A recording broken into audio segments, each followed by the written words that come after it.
Jim. Bismillahirrahmanirrahim. Qala Allah Ta'ala fi Qur'an Karim wa qawlihim inna qatalnal masiha Isa bin Maryam Rasulullah wa ma qatalu wa ma salabu walakin syubbiha lahum wa innal ladhina ikhtalafu fihi lafi syakkim minhu ma lahum bihi min ilmi illa ittiba'azan wa ma qataluhu yaqina. Al-Quran menginformasikan setelah kemudian orang Yahudi dan Nasrani mereka berselisih paham tentang sosok yang mereka salibkan, yang mereka bunuh. Al-Quran datang 600 tahun setelahnya kemudian mengatakan, Aku Allah pencipta langit dan bumi yang telah mengutus hambaku lahir tanpa ayah, difitnah dengan mengatakan dibunuh. Maka orang yang mengucapkan pernyataan zalim itu, aku hukum mereka karena ucapan tersebut. Sesungguhnya inna qatalnal masih Isa bin Maryam Rasulullah. Sesungguhnya ketika mereka berkata, kami telah membunuh Al-Masih Isa putra Maryam, yang mereka kemudian tuliskan di atas tiang salib dengan ejekan menamainya Rasul Allah bagi Bani Israel, padahal mereka sesungguhnya tiadalah beriman kepadanya. Mereka mengatakan telah membunuhnya, padahal mereka tidak membunuhnya. Mereka mengatakan telah menyalibnya, padahal sesungguhnya mereka tidak menyalibnya. Tetapi diserupakan bagi mereka orang yang dibunuh itu dengan Nabi Isa alaihi salam. Poin kedua, sesungguhnya mereka yang berselisih paham tentang hal tersebut, yakni tentang Nabi Isa, benar-benar dalam keraguan-keraguan tentang hal, yakni hal pembunuhan dan hal penyaliban. Mereka tidak sedikit pun mengetahui menyangkut hal itu.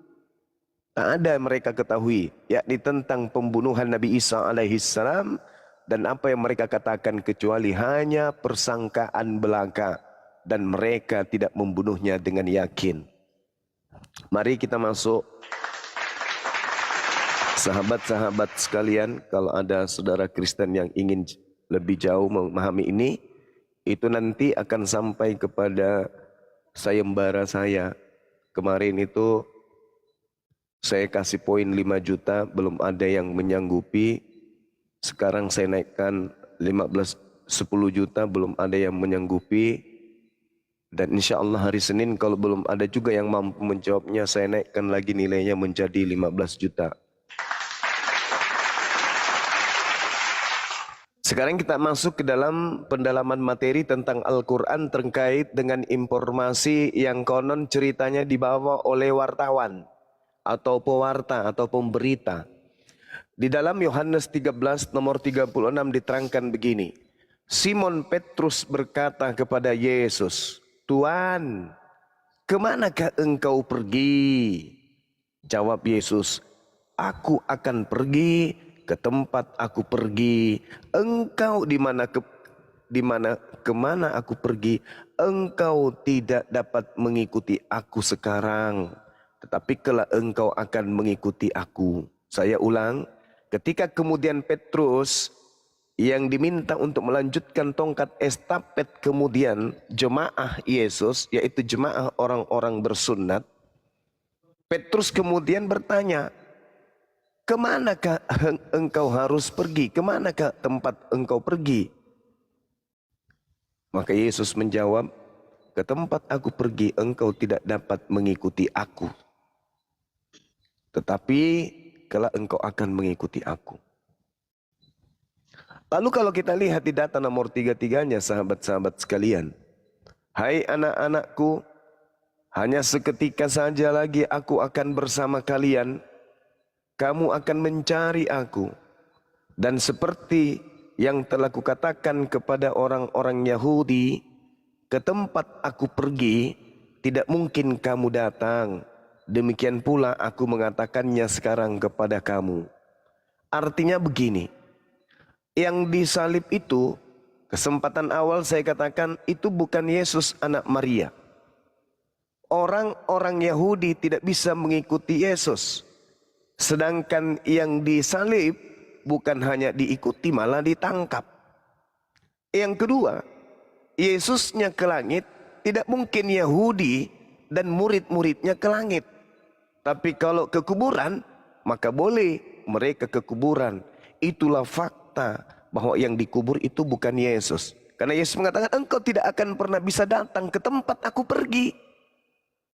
Kalau Yesus perginya di kuburan, ya murid-muridnya bisa ke kuburan dong. Orang-orang Yahudi juga pernah bisa ke kuburan dong.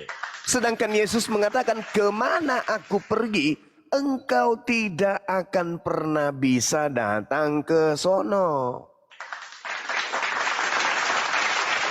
Artinya, ketika Petrus menyangkal, apakah engkau mengenal dia? Enggak. Padahal bukannya Petrus mengikuti orang tersebut. Sampai di persidangan, Petrus mengikuti oknum itu. Sedangkan Yesus mengatakan, engkau tidak akan bisa mengikuti aku. Engkau tidak akan pernah bisa pergi ke tempat di mana aku pergi. Jadi, yang diikuti Petrus sampai Petrus menyangkal adalah memang bukan Yesus. Sebab kata Yesus, kamu tidak akan bisa datang ke tempat aku pergi.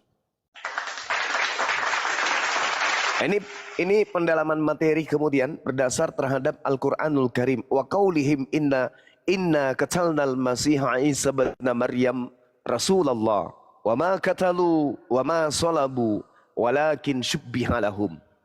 Engkau tidak akan bisa pergi, katanya. Saya baca dengan sempurna sesuai dengan ejaan baru, terjemahan baru. Yohanes 13 nomor 36. Simon Petrus berkata kepada Yesus, Tuhan, kemanakah engkau pergi? Jawab Yesus, ke tempat aku pergi engkau tidak dapat mengikuti aku sekarang. Tetapi kelak di sini di akhir nanti, kata Yesus, engkau akan mengikuti aku. Nah sekarang yang diikuti Petrus siapa dong? Kalau itu bukan Yesus. Karena syarat utamanya adalah murid-muridnya tidak akan pernah bisa datang ke tempat di mana Yesus itu pergi. Nah ini yang saudara Kristen harus kemudian pahamkan kepada kita. Karena begini, di dalam kitabnya orang Yahudi, ini berbicara kitabnya Yahudi ya, kita berbicara mengenai Orde Lama dulu. Diterangkan di dalam 2 Tawarik 7:14. Dan umatku yang atasnya namaku disebut, merendahkan diri, berdoa dan mencari wajahku, lalu berbalik dari jalan-jalannya yang jahat, maka aku akan mendengar dari surga dan mengampuni dosa-dosa mereka. Jadi buat apa kemudian orang suci, anak Maria itu disalib? Untuk apa? Untuk nebus dosa? Oh nggak bisa. 2 Tawarik 7:14 jelas, dan umatku yang atasnya namaku disebut merendahkan diri, berdoa dan mencari wajahku, lalu berbalik dari jalan-jalannya yang jahat, artinya bertobat, maka aku akan mendengar dari surga dan mengampuni dosa mereka, serta memulihkan negeri mereka. Jadi nggak bisa, ya. Misi yang dibawa kemudian agama Kristen untuk menopang kemudian orang yang mati di atas salib sebagai penebus dosa tertolak oleh 2 Tawarik 7 nomor 14. Dengan demikian, benarlah Al-Quran mengatakan bahwasanya orang yang disalibkan itu adalah orang yang terkutuk. Makanya kemarin itu saya mengatakan, kalau ada di antara saudara Kristen yang mampu kemudian menjelaskan kepada saya bahwa yang mereka sembah yang bernama Yesus Kristus itu adalah betul-betul anak Maria, Maka saya naikkan nilainya menjadi 10 juta. Dan Bunda Mila kemarin juga menambah 5 juta, berarti sudah 15. Nah kalau sampai hari Senin juga nggak ada juga yang mampu atau masih malu-malu, saya naikkan menjadi 15. Dengan demikian, Senin, lusa, sayembara ini sudah bernilai 20 juta. Ini saatnya kita ajak saudara-saudara Kristen untuk berbicara sesuai dengan fakta real yang ada. Biar jemaat-jemaat yang tidak mengerti Bible itu bisa memahami lebih jauh tentang isi daripada Bible itu sendiri. Sekali lagi saya katakan, ketika Petrus bertanya kepada Yesus, Tuhan, kemanakah engkau pergi? Ya,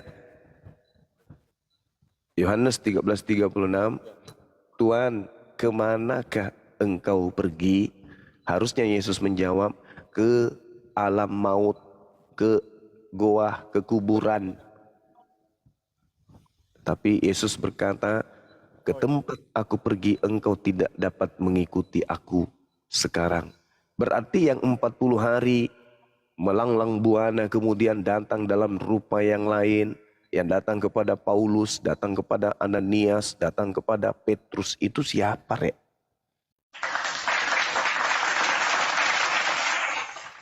Nah ini teman-teman, kalau ada yang ingin menjelaskan kepada kita bahwa yang datang, yang disalib itu adalah Yesus, silakan.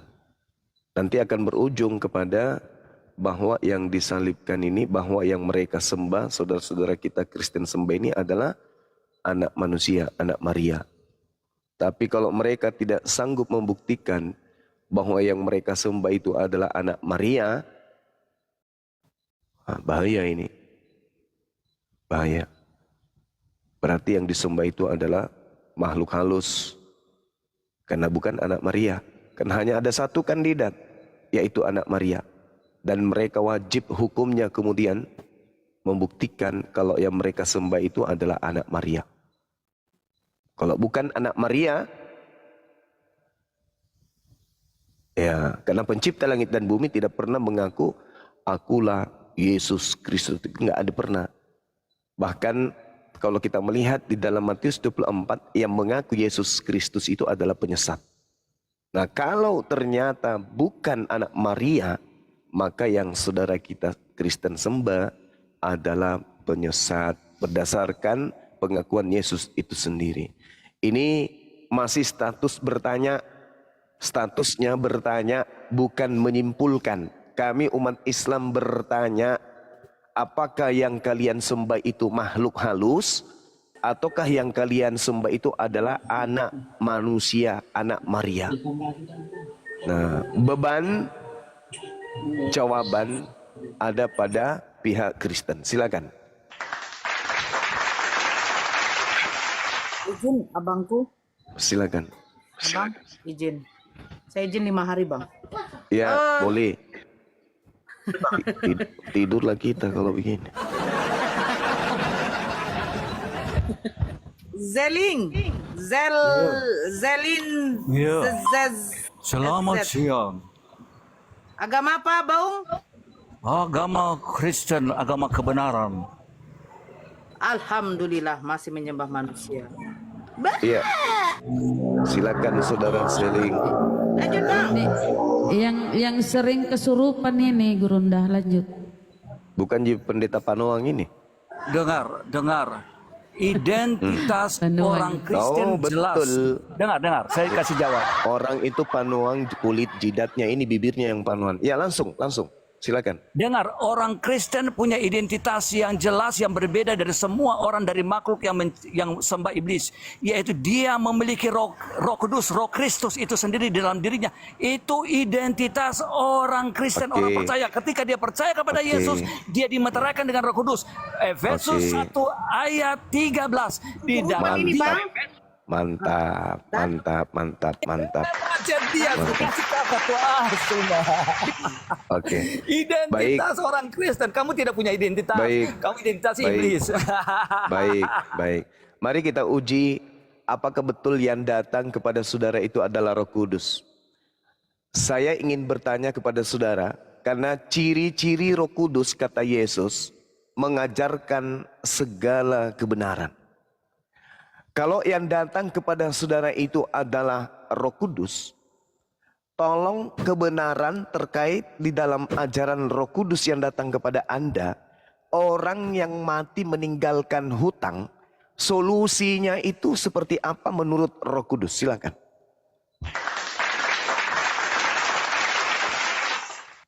Silakan, Bang.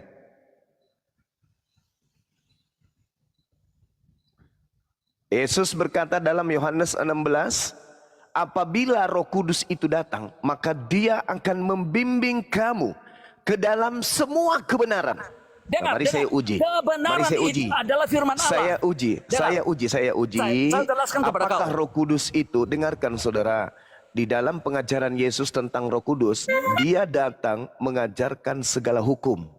Bagaimana hukumnya orang yang mati meninggalkan hutang menurut roh halus yang datang kepadamu, yang kau katakan Roh Kudus? Silakan. Yesus tidak mengajarkan hutang yang kau buat karena kebodohanmu. Itulah kebodohanmu. Saudara, Roh Kudus Tetapi sebentar, itu saya bagian jawab. Yang Yesus ajarkan adalah kebenaran firman. Begini. Kebenaran bukan Yesus firman itu lagi, di dalam kawan, 2 yang Korintus datang 13 ayat 1. Dengar. Di dalam 1 Korintus 12 ayat 3 dia berkata begini. Tidak ada seorang pun yang dapat mengatakan Yesus adalah Tuhan selain oleh Roh Kudus. Itu kebenaran. Saya ulang pertanyaan kan? saya. Selesai. Itu kebenaran. Ini Selesai. saya menguji. Kalau kau bertanya, kalau hutang lalu Roh Kudus harus menjelaskan. Itu kebodohanmu. Kalau saya Roh Kudus berkata itu kebodohanmu. Karena kebodohan manusia. Mati ya. Ini loh saudara, Yesus itu kan berkata, setelah dia datang, setelah dia pergi, yang datang kemudian itu adalah Roh Kudus. Nah, Roh Kudus ketika datang, menurut Yesus di dalam Yohanes 16, Dia akan mengajarkan segala hukum-hukum. Pertanyaan saya, kalau Roh Kudus yang datang kepadamu, apa solusi hukum yang Roh Kudus itu sampaikan kepadamu terkait dengan orang yang meninggalkan hutang? Kalau di Al-Quran kan jelas. A'udzubillahi minasyaitonirrajim. Yusikumullahu fi auladikum lizzakari mithlu hazzil unsayain. Fa in kunna nisa' Faukathnatain falahunna thulatha ma tarak wa in kanat wahida falahan nisf wali abawaihi likulli wahida minhum as-sudus mimma taraka in kana lahu walada fa in lam yakul lahu walada wa warithuha. Jelas itu dalam Al-Quran solusi. Ketika kemudian ada orang yang mati meninggalkan hutang, solusinya seperti apa hukumnya dijabarkan oleh Al-Quranul Karim. Sabar, tidak ada yang jelas di situ. Sabar. Itu ucapan daripada Roh Kudus yang datang kepada baginda Rasul Muhammad sallallahu alaihi wasallam. Anda tidak ngerti, derita lu. Sekarang permasalahannya ini adalah tidak usah kau menghayal Roh Kudus semua. Sekarang begini, saudara. Kamu sedang menghayal, kamu suka mengutip-ngutip, itu plagiat loh. Karena itu identitas Allah. Jadi kalau kamu bilang Roh Kudus itu berbicara kepada kamu punya Nabi Muhammad. Yul, gantian Yul. Saya ingin bertanya dulu dari akarnya. Dari akarnya dulu, Dari mana Kristen mendapatkan dua kata Roh dan Kudus ini? Jawab.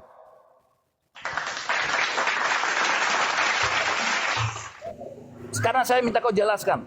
Dari mana dia Roh Kudus berbicara kepada dirimu?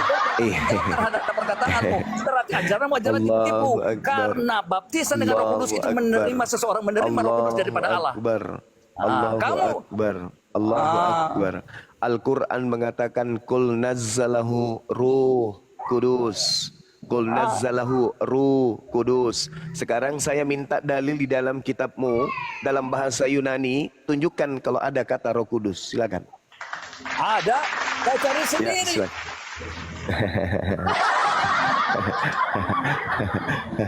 Satu yang Artinya- saya mau katakan, dari mana sumber engkau berkata bahwa ada Roh Kudus di dalam di dalam Kul sementara Allah nazzalahu. tidak yang berwujud, Allah Kul tidak serupa dengan nazzalahu. apapun. Bagaimana kau berkata Kul bahwa seseorang bisa nazzalahu menerima Roh Kudus? Roh Kudus Ruhul adalah Roh kehidupan. Kudus. Pret kamu. Al-Quran jelas itu. Kenapa Anda tertawa? Al-Quran jelas mengatakan kul Karena nazzalahu. Roh Kudus itu adalah roh yang memberi hidup. Roh itu berasal dari sumber. Saudara, Anda berbicara tentang Roh Kudus, Bukan, tapi Anda Anda nggak adalah- tahu dari mana. Saudara, sekali lagi ya, kalau Anda tidak berwujud dan menjelaskan, apapun, Anda tidak bisa menjelaskan. saudara, Mati kau. kalau Berarti dia kalau adalah Anda tidak siapa? menjelaskan, kalau Anda tidak menjelaskan dari mana kata Roh Kudus ini Anda ambil dan Anda masukkan ke dalam Iblis tidak agama berwujud dan Anda, iblis tidak serupa dengan apapun. Kau mau membedakan dari mana? Kalau kau menyembah sekarang, ya, sekali lagi saya menyembah tanya, Allah. Di mana kalau kalian bisa Anda- menyembah? Kalian membedakan bahwa itu bukan kalian menyembah kepada iblis. sekali lagi saya tanya Iblis ya, itu tidak Bang, ya. berwujud dan iblis tidak serupa dengan apapun. Sekarang bagaimana kau membedakan ketika kau menyembah? Sekarang saya melihat Iblis itu tercipta dari api, iblis itu adalah makhluk roh. Itu jelas itu. Jadi makhluk roh itu serupa dengan roh yang ada di dalam tubuh manusia. Sedangkan pencipta langit dan bumi laisa kamitslihi syai', tidak serupa dengan roh. Sembahanmu roh. Yang datang kepada Paulus makhluk roh. Yang kau sembah yang bernama Yesus Kristus itu makhluk roh, bukan manusia, apalagi Tuhan. Tolonglah berdiskusi dengan baik. Anda seorang pendeta loh. Anda seorang pendeta. Sebagai seorang pendeta, sebagai pemuka agama Kristen yang harus dicontoh oleh jemaat, tolong. Mereka butuh Oke, ilmu, sebentar, mereka saya butuh bertanya. bimbingan, Kalau engkau mereka berkata butuh sebentar, ilmu bahwa si iblis pengetahuan. itu adalah roh. Sekarang saya Bagaimana tanya Allahmu dulu. menciptakan roh? Saya tanya, bagaimana Allahmu menciptakan roh? Dasarnya dulu saya tanya kepada saudara. Dasar Dari apa Allahmu mana? menciptakan iblis roh? Dari Saya mana? tanya dasar Kristus? dari mana? Dari mana? Plagiat. Dari mana Kristen mendapatkan Mana kau bisa kata Roh jelas- Kudus? Itu pertanyaan saya, Bang. Tolong Mana dulu? dijawab. Mana Allahmu Dari menciptakan setan mana yang adalah roh? Kristen Dari mana? mendapatkan kata Dari Roh mana? Kudus sampai Pret kamu. jangan emosi kalau diskusi, santai aja. Karena nanti muka Yang ku sesat. cabik-cabik, ku cakar nanti lama-lama. Saya tidak butuh. Satu-satu lah Zin. Ya, betul. Nah, Saya dari cuma mana minta. kamu bisa berkata bahwa Allahmu menciptakan setan? Allahu Akbar. Allah Subhanahu wa taala Allahmu diterangkan dalam menciptakan Al-Qur'an. setan atau iblis? Aduh, diem dulu kenapa? Kayak anak-anak mulut kau. Bang Zuma, itu kan Bang Zuma, ini Iya, kan dia benar-benar. iblis cobaan ini. Sabar guru Coba. daku. Coba Ini kamu Iya, katakan. iblis saya dia. coba itu adalah roh. bersabar. Bagaimana Allahmu menciptakan roh? Iblis. Allah Subhanahu wa taala. Itu yang tidak rasional, tidak logis. Anda bertanya dan Anda nggak tadi izinkan kan saya berkata bicara. bahwa iblis Allah yang menciptakan iblis yang ada di dalam roh itu adalah Bagus kan kalau begitu? Nah, bagus. Nangis kau. Cobalah teman-teman Kristen. Ini pertanyaan yang sangat sederhana loh. Dan dasar pijakannya adalah Biblemu itu sendiri. Kalau di dalam Al-Quran, kami dimenangkan dengan kaidah itu. Al-Quranul Karim surah Asy-Syu'ara ayat 52. Allah Subhanahu wa taala menjelaskan kemudian kepada kami dalam Al-Quran. Landasan pijakannya kemudian Bible itu sendiri terhadap iman saudara. Wa katsalika auhayna ilaika ruh min amrina. Demikianlah aku Allah wahyukan kepadamu Nabi Muhammad ruh dengan perintahku. Itu Al-Quran menarasikan itu dengan sangat-sangat sahih. Menjelaskan kepada kami semuanya. Sebelumnya engkau tidak mengetahui apakah Al-Quran itu dan apakah iman itu. Tetapi Al-Quran itu kami jadikan cahaya. Dengan itu pula kami memberi petunjuk siapa yang kami kehendaki. Jadi dengan Al-Quran yang diasaskan pewahyuan melalui perantaraan Roh Kudus menghantarkan umat Islam mengetahui segala hukum-hukum yang sebagai pembimbing dalam kehidupan kami umat Islam. Kata Yesus, Yohanes 16, apabila roh kebenaran itu datang, maka dia akan menghantar kalian, membimbing kalian ke dalam setiap hukum kebenaran dan penginsapan dunia akan dosa. Makanya ketika kita berbicara hukum, kita tak bisa lari dari keadaan, dari kenyataan, dari apa yang ada di kehidupan kita sehari-hari. Contoh hukum orang yang meninggalkan hutang. Roh Kudus memberikan solusi. Pasti kenapa? Karena itu adalah tentang kemaslahatan kehidupan setelahnya. Bagaimana hukumnya orang yang mati membawa hutang? Apa kata Roh Kudus? Bagaimana posisi hutang dan apa yang dikerjakan oleh si pewaris atau ahli waris atau anak-anaknya sepeninggal ibunya misalnya yang meninggalkan hutang? Gimana solusinya? Roh Kudus dalam Al-Quran memberikan penjelasan yang sangat jelas, nyata, konkret dan tidak kemudian abstrak. Apa yang diterangkan Al-Quranul Karim? فَإِنْ لَمْ يَكُنْ لَهُ وَلَدٌ وَوَرِثَهُ أَبَوَاهُ فَلِأُمِّهِ ثُلُثٌ فَإِنْ كَانَ لَهُ إِخْوَةٌ فَلِأُمِّهِ سُدُسٌ. Jelas itu ayatnya. فَإِنْ كَانَ لَهُ إِخْوَةٌ فَلِأُمِّهِ السُّدُسُ مِنْ بَعْدِ وَصِيَّةٍ يُوصِي بِهَا أَوْ دَيْنٍ abaukum wa abnaukum la tadruna ayyuhum aqrabu lakum naf'a. Jadi beban hutang dilimpahkan kemudian kepada ahli warisnya, terkecuali hutangnya dihalalkan oleh yang memberi hutang. Solusi jelas dalam Al-Quranul Karim. Nah, ini baru disebut Roh Kudus karena menghantarkan hukum kepada manusia sebagai solusi, membimbing. Karena dikatakan oleh Yesus, Roh Kudus apabila ia datang, dia akan membimbing kamu ke dalam semua kebenaran. Hal ini tidak bisa Anda keteteran pastinya, karena memang tidak ada kaidah itu di dalam agama saudara. Nah, untuk memudahkan, kita mundur selangkah. Dari mana Kristen mendapatkan kata Roh Kudus? Sampai-sampai sangat familiar di Kristen. Padahal dalam bahasa Yunaninya adalah pneumahotheos atau pneumahagios. Pneumahagios. Artinya apa? Hantu suci. Bukan roh suci, tapi hantu suci. Mana yang betul? Hantu suci atau roh yang suci? Karena itu yang tertulis dalam bahasa Yunaninya tidak ada Roh Kudus.